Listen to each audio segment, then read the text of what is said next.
right, so for the honeycomb, I personally used it in two different ways. I used it here where I used these inside cuts as little doodling lines and made doodles on my honeycomb, kind of like you see here. I started this one. This is the end result. And basically you just trace and cut that out, right? And then I placed it on top again and then use those as guidelines. You can either just add your doodle lines on as you're holding it down with your hand, or you could take a pencil, trace it first, and then go back with a fine point pen and add some doodling lines. So you could just follow those lines and then of course doodle right on, right? The next way you could do that is to cut them out. And so you can use it as a stencil instead of a doodling guideline. You can use it as a stencil, and this is what that stencil looks like. Same thing, you're gonna actually just lay it on top and you'll trace those designs with a pencil.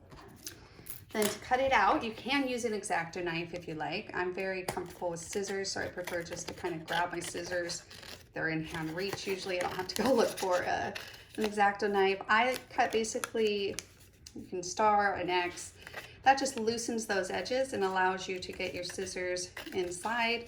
And then I clean up those edges by using the point of my scissors. And sticking to the point. Any other cleanups that I might have, you can just trim away, or of course, the inking will do that for you. It'll hide any blemishes. So once again, you can just kind of go in, clip away the insides to kind of loosen those edges, and then you would start your cuts. You're just kind of rotating it, again, staying to the point of your scissors.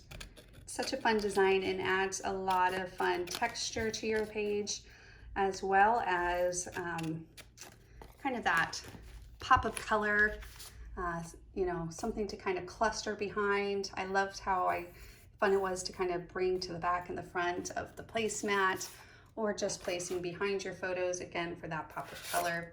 Super fun.